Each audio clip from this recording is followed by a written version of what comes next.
Hello friends, ಇವತ್ತಿನ ದಿನ 18th March ನಾವು ಎಕ್ಸ್ಪೆಕ್ಟೆಡ್ ಮಾಡಿ ರೀತಿನೇ ಮಾರ್ಕೆಟಲ್ಲಿ ಅಪ್ ಮೂವ್ ಬಂತು. ನಾವು ನಿನ್ನೆ ಡಿಸ್ಕಸ್ ಮಾಡ್ತಾ ಇದ್ದಿದ್ದು ನಿಫ್ಟಿ 22,600 ಮೇಲೆ ಟ್ರೇಡ್ ಆಗ್ತಾ ಇದ್ದಂಗೆ ಅಲ್ಲಿಂದ ನೆಕ್ಸ್ಟ್ ರೆಸಿಸ್ಟೆನ್ಸ್ 22,800 ಹತ್ರ. ಆ ಲೆವೆಲ್ನ ನಿಫ್ಟಿ ಇವತ್ತಿನ ದಿನ ಅಚೀವ್ ಮಾಡ್ತು. ಓಪನಿಂಗ್ ಅಲ್ಲಿ 150 ಪಾಯಿಂಟ್ಸ್ ಗ್ಯಾಪ್ ಅಪ್ ಅಲ್ಲದೆ ಅನದರ್ 150 to 200 ಪಾಯಿಂಟ್ಸ್ ಅಪ್ ಮೂವ್ನ ನಿಫ್ಟಿ ಇಂಟ್ರಾಡೇನಲ್ಲಿ ಕೊಡ್ತು. ಇದ್ರ ಜೊತೆಗೆ ಬ್ಯಾಂಕ್ ನಿಫ್ಟಿನಲ್ಲಿ ಕೂಡ ಒಂದು ಒಳ್ಳೆ ಅಪ್ ಮೂವ್ ಇತ್ತು. ಬ್ಯಾಂಕ್ ನಿಫ್ಟಿ ತನ್ನ 50-ಡೇ ಮೂವಿಂಗ್ ಆವರೇಜ್ ಮೇಲೆ ಬಂದು ಕ್ಲೋಸಿಂಗ್ ನ ಕೊಟ್ಟಿದೆ. ಹಾಗೂ ಸೆಲೆಕ್ಟ್ ಮಿಡ್ ಕ್ಯಾಪ್ ನಿಫ್ಟಿ ಇಲ್ಲಿ ನಾವು ನೋಡಿದ್ರೆ ಇದು ತನ್ನ ಮೇನ್ ರೆಸಿಸ್ಟೆನ್ಸ್ ಇಲ್ಲಿ ನಾವು 11,100 ಅಂತ ನಿನ್ನೆ ಡಿಸ್ಕಸ್ ಮಾಡ್ತಾ ಇದ್ವಿ, ಅದ್ರ ಮೇಲೆ ಬಂದು ಕ್ಲೋಸಿಂಗ್ ಕೊಟ್ಟಿದೆ. ಇಷ್ಟೇ ಅಲ್ಲದೆ ನಾವು ಸೆನ್ಸೆಕ್ಸ್ಗೆ ಬಂದ್ರೆ ಇವತ್ತಿನ ದಿನ ಸೆನ್ಸೆಕ್ಸ್ ವೀಕ್ಲಿ ಎಕ್ಸ್ಪೈರಿ ಇತ್ತು. ಸೆನ್ಸೆಕ್ಸ್ ಅಲ್ಲಿ 1,131 ಪಾಯಿಂಟ್ಸ್ ಮೂಮೆಂಟಮ್ ಬಂದಿತ್ತು. ಇಲ್ಲಿ ಖಂಡಿತವಾಗಿ ಯಾರೆಲ್ಲ ಲೆವೆಲ್ಸ್ಗಳನ್ನ ಇಟ್ಕೊಂಡು 20-ಡೇ ಮೂವಿಂಗ್ ಆವರೇಜ್ ಹಾಗೂ ಪ್ರೀವಿಯಸ್ ವೀಕ್ ಹೈ ಮೇಲೆ ಟ್ರೇಡ್ ಮಾಡಿರ್ತಾರೆ ಲಾಂಗ್ ಸೈಡ್ ಅಲ್ಲಿ, ಇಲ್ಲಿ ಒಂದು ಒಳ್ಳೆ ಲಾಭ ಮಾಡ್ಕೊಂಡಿರೋ ಚಾನ್ಸಸ್ ತುಂಬಾನೇ ಇದಾವೆ. ಇದೇ ಚಾರ್ಟ್ಗಳನ್ನ ನಾವು ಒನ್ ಡೇ ಕ್ಯಾಂಡಲ್ ಅಲ್ಲಿ ಇಲ್ಲಿ ನೋಡಿದ್ರೆ, ಇಲ್ಲಿ ನೀವು ನೋಡಬಹುದು ಒನ್ ಡೇ ಕ್ಯಾಂಡಲ್ ಅಲ್ಲಿ ಸೆಲೆಕ್ಟ್ ಮಿಡ್ ಕ್ಯಾಪ್ ನಿಫ್ಟಿ 20-ಡೇ ಮೂವಿಂಗ್ ಆವರೇಜ್ ಮೇಲೆ ಕ್ಲಿಯರ್ ಆಗಿ ಕ್ಲೋಸಿಂಗ್ ಬಂದಿದೆ. ಇಲ್ಲಿಂದ ನೆಕ್ಸ್ಟ್ ಒನ್ ಡೇ ಕ್ಯಾಂಡಲ್ ಅಲ್ಲಿ ಇಲ್ಲಿ ನಾವು ನೋಡಿದ್ರೆ ಸೆಲೆಕ್ಟ್ ಮಿಡ್ ಕ್ಯಾಪ್ ನಿಫ್ಟಿ 20-ಡೇ ಮೂವಿಂಗ್ ಆವರೇಜ್ ಮೇಲೆ ಕ್ಲೋಸಿಂಗ್ ಬಂದಿದೆ. ಇನ್ನು ನಿಫ್ಟಿನಲ್ಲಿ ಇಲ್ಲಿ ನೀವು ನೋಡಬಹುದು 4th ಮಾರ್ಚ್ ಇಂದ ಬಂದ ರಿಕವರಿ ನಂತರ ಇಲ್ಲಿ almost 1 week 6 days Nifty sideways ಅಲ್ಲೇ ಟ್ರೇಡ್ ಆಗಿ ಕೊನೆಗೆ ಬ್ರೇಕ್ಔಟ್ ಆಗಿ ಈಗ 11,834 ಹತ್ರ ಬಂದಿದೆ. ನೆಕ್ಸ್ಟ್ ರೆಸಿಸ್ಟೆನ್ಸ್ ಇಲ್ಲಿ 50-ಡೇ ಮೂವಿಂಗ್ ಆವರೇಜ್ 23,000 ಹತ್ರ ಇಲ್ಲಿ ಕಾಣಿಸ್ತಾ ಇದೆ. ಇನ್ನು ಬ್ಯಾಂಕ್ ನಿಫ್ಟಿಗೆ ಬಂದ್ರೆ ಬ್ಯಾಂಕ್ ನಿಫ್ಟಿ ಕ್ಯಾಂಡಲ್ ಮಾತ್ರ ತುಂಬಾ ಬುಲ್ಲಿಶ್ ಆಗಿ ತೋರಿಸ್ತಾ ಇದೆ. ಇಲ್ಲಿ ಬ್ಯಾಂಕ್ ನಿಫ್ಟಿಗೆ ನೆಕ್ಸ್ಟ್ ರೆಸಿಸ್ಟೆನ್ಸ್ ಡೈರೆಕ್ಟ್ ಆಗಿ 49,800 ಹತ್ರ ಬರ್ತಾ ಇದೆ. ಇನ್ನು ನಾವು ಮಾರ್ಕೆಟ್ ಬ್ರೆತ್ ನ ಇಲ್ಲಿ ಚೆಕ್ ಮಾಡಿದ್ರೆ ಮಾರ್ಕೆಟ್ ಬ್ರೆತ್ ಅಲ್ಲಿ ನೀವು ನೋಡಬಹುದು ಟೋಟಲ್ ಆಗಿ 46 ಸ್ಟಾಕ್ಸ್ ಪಾಸಿಟಿವ್ ಅಲ್ಲಿ ಕ್ಲೋಸ್ ಆದ್ರೆ ಓನ್ಲಿ 4 ಸ್ಟಾಕ್ಸ್ ಮಾತ್ರ ನೆಗೆಟಿವ್ ಅಲ್ಲಿ ಕ್ಲೋಸ್ ಆಗಿದಾವೆ. ನೆಗೆಟಿವ್ ಅಲ್ಲಿ ಕ್ಲೋಸ್ ಆಗಿದ್ರಲ್ಲಿ ಭಾರತೀಯ ಏರ್ಟೆಲ್, ಬಜಾಜ್ ಫಿನ್ಸರ್ವ್, ಟೆಕ್ ಮಹೀಂದ್ರಾ ಹಾಗೂ ರಿಲಯನ್ಸ್. ಇನ್ನು ಉಳಿದೆಲ್ಲ ಸ್ಟಾಕ್ಸ್ ಪಾಸಿಟಿವ್ ಅಲ್ಲಿ ಕ್ಲೋಸ್ ಆದ್ರೆ ಮೇನ್ ಕಾಂಟ್ರಿಬ್ಯೂಷನ್ ICICI ಬ್ಯಾಂಕ್ ಹಾಗೂ HDFC ಬ್ಯಾಂಕ್ ಇಂದ ನಿಫ್ಟಿಗೆ ಬಂದಿತ್ತು. ಅದ್ರ ಡೀಟೇಲ್ಸ್ ನ ನೀವು ಇಲ್ಲಿ ಸ್ಕ್ರೀನ್ ಅಲ್ಲಿ ನೋಡಬಹುದು. ಇಲ್ಲಿಂದ ಈಗ ನಾವು ಒಂದು ಬಾರಿ ಕ್ವಿಕ್ ಆಗಿ ಆಪ್ಷನ್ ಚೈನ್ ನ ಚೆಕ್ ಮಾಡಿ 19th ಮಾರ್ಚ್ ಟ್ರೇಡಿಂಗ್ ಲೆವೆಲ್ಸ್ ಗೆ ಹೋಗೋಣ. ಈಗ ನಾವು ನಿಫ್ಟಿ ಆಪ್ಷನ್ ಚೈನ್ ಅಲ್ಲಿ ಇದ್ದೀವಿ. ಈಗ ನಿಫ್ಟಿ 22,845 ಹತ್ರ ಕ್ಲೋಸಿಂಗ್ ಕಂಡಿದೆ. ಇಲ್ಲಿಂದ ನೆಕ್ಸ್ಟ್ ರೆಸಿಸ್ಟೆನ್ಸ್ ನೀವು ನೋಡಬಹುದು 23,000 ಹತ್ರ ಹೈಯೆಸ್ಟ್ ಕಾಲ್ ಲೀಟರ್ಸ್ ಇಲ್ಲಿ ಯಾಡ್ ಆಗಿದ್ದಾರೆ.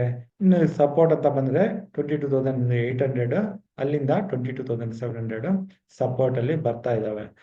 ಇದೇ ಚಾರ್ಟ್ ಅನ್ನ ನಾವು ಈಗ ಚೇಂಜ್ ಇನ್ ಓಪನ್ ಇಂಟ್ರೆಸ್ಟ್ ಅಲ್ಲಿ ನೋಡಿದ್ರೆ, ಚೇಂಜ್ ಇನ್ ಓಪನ್ ಇಂಟ್ರೆಸ್ಟ್ ಅಂದ್ರೆ ಇವತ್ತಿನ ದಿನ 18th ಮಾರ್ಚ್ ಅಲ್ಲಿ ಯಾವ ರೀತಿ ಹೊಸದಾಗಿ ಪೊಸಿಷನ್ಸ್ ಆಡ್ ಆಗಿದಾವೆ ಅಂತ. ಇಲ್ಲಿ ನೋಡಿದ್ರೆ ಹೆಚ್ಚಾಗಿ ಚೇಂಜ್ ಇನ್ ಓಪನ್ ಇಂಟ್ರೆಸ್ಟ್ ಅಲ್ಲಿ 22,800 ಹತ್ರ ಹಾಗೂ ಕೆಳಗಡೆ 22,700 ಹತ್ರ ಇಲ್ಲಿ ಪುಟ್ ರೈಟರ್ಸ್ ಆಡ್ ಆಗಿದ್ದಾರೆ. ಹಾಗೂ 22,800 ಕೆಳಗಡೆ ಎಲ್ಲ ಕಾಲ್ ರೈಟರ್ಸ್ ಹೊರಗಡೆ ಬರ್ತಿದ್ದಾರೆ. ಹಾಗೂ ಇಲ್ಲಿ ಅಡಿಷನಲ್ ಆಗಿ ಆಡ್ ಆಗಿರೋದು 23,000 ಹತ್ರ. 23,000 ಮೇನ್ ರೆಸಿಸ್ಟೆನ್ಸ್ ಆಗಿ ಇರುತ್ತೆ. ಇನ್ನು ನಾವು ಬ್ಯಾಂಕ್ ನಿಫ್ಟಿಗೆ ಬಂದ್ರೆ ಬ್ಯಾಂಕ್ ನಿಫ್ಟಿನಲ್ಲಿ ಚೇಂಜ್ ಇನ್ ಓಪನ್ ಇಂಟ್ರೆಸ್ಟ್ ಅಲ್ಲಿ ನಾವು ಮೊದಲಾಗಿ ನೋಡಿದ್ರೆ ಹೊಸದಾಗಿ ಆಡ್ ಆಗಿರೋದು 49,000 ಹತ್ರ. ಹಾಗೂ ಇಲ್ಲಿ ಯಾವುದೇ ಕಾಲ್ ರೇಟರ್ಸ್ ನೆಕ್ಸ್ಟ್ ಲೆವೆಲ್ ಅಲ್ಲಿ ಎಲ್ಲೂ ಆಡ್ ಆಗಿಲ್ಲ. ಇನ್ನು ಟೋಟಲ್ ಓಪನ್ ಇಂಟ್ರೆಸ್ಟ್ ನ ನಾವು ಇಲ್ಲಿ ಚೆಕ್ ಮಾಡಿದ್ರೆ ಟೋಟಲ್ ಓಪನ್ ಇಂಟ್ರೆಸ್ಟ್ ಅಲ್ಲಿ 49,000 ಹತ್ರ ಮೊದಲನೇ ರೆಸಿಸ್ಟೆನ್ಸ್ ಇದೆ.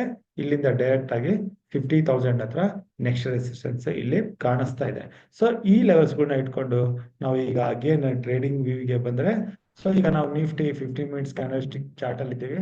ನಾವು ನಿಫ್ಟಿನಲ್ಲಿ ಲಾಂಗ್ ಪೊಸಿಷನ್ ತಗೋಬೇಕು ಅಂತಂದ್ರೆ 2 ಇಂಪಾರ್ಟೆಂಟ್ ಲೆವೆಲ್ ನಾವು ಮಾರ್ಕ್ ಮಾಡ್ಕೊಂಡು ಹೋಗ್ಬೇಕಾಗತ್ತೆ. ಮೊದಲನೇದು ಬಂದು 22,700 ಇಲ್ಲಿ ನೀವು ನೋಡಬಹುದು. ಸೆಕೆಂಡ್ ಹಾಫ್ ಅಲ್ಲಿ ಅರೌಂಡ್ 12 o'clock ಒಂದು ಡಿಪ್ ಬಂದು ಈ ಲೆವೆಲ್ ಇಂದ ಸಪೋರ್ಟ್ ತಗೊಂಡು ನಿಫ್ಟಿ ರಿಕವರಿ ಕಂಡಿತ್ತು. ಇದು ಒಂದು ಸಪೋರ್ಟ್ ಆಗಿರುತ್ತೆ. ಯಾವುದೇ ಕಾರಣದಿಂದ ನಿಫ್ಟಿ ಕೆಳಗಡೆ 22,700 750 ಬಂದ್ರೆ ಇಲ್ಲಿಂದ ಸಪೋರ್ಟ್ ತಗೊಂಡು ರಿಕವರಿಗೆ ನಾವು ಲಾಂಗ್ ಸೈಡ್ ಅಲ್ಲಿ ಪೊಸಿಷನ್ ತಗೋಬೇಕು. ಹಾಗೂ ಕೆಳಗಡೆ ಅರೌಂಡ್ 22,680 ಹತ್ರ ಸ್ಟಾಪ್ ಲಾಸ್ ನ ಇಟ್ಕೋಬೇಕಾಗುತ್ತೆ. ಹಾಗೂ ಇಲ್ಲಿಂದ ಬರೋ ರಿಕವರಿಗೆ ನಾವು 22,950 ಇಂದ 23,000 ಟಾರ್ಗೆಟ್ ನ ಇಟ್ಕೋಬಹುದು. ಇನ್ನು ನಿಫ್ಟಿ ಡೈರೆಕ್ಟ್ ಆಗಿ ಗ್ಯಾಪ್ ಅಪ್ ಅಲ್ಲಿ ಓಪನ್ ಆಗಿ 22,900 ಈ ಲೆವೆಲ್ ಅಲ್ಲಿ ಓಪನ್ ಆದ್ರೆ ಅಗೇನ್ ಈ ಲೆವೆಲ್ ಅಲ್ಲಿ ಯಾವುದೇ ಕಾಲ್ ಪೊಸಿಷನ್ ತಗೊಳ್ಳೋದು ಬೇಡ. ಡಿಪ್ಗಾಗಿ ವೇಟ್ ಮಾಡಿ ನಿಫ್ಟಿ 22,800 ಅಥವಾ 700 ಸಿಕ್ಕರೆ ಇಲ್ಲಿಂದ ರಿಕವರಿಗೆ ನಾವು ಲಾಂಗ್ ಪೊಸಿಷನ್ಸ್ ನ ಟ್ರೈ ಮಾಡ್ಬೋದು.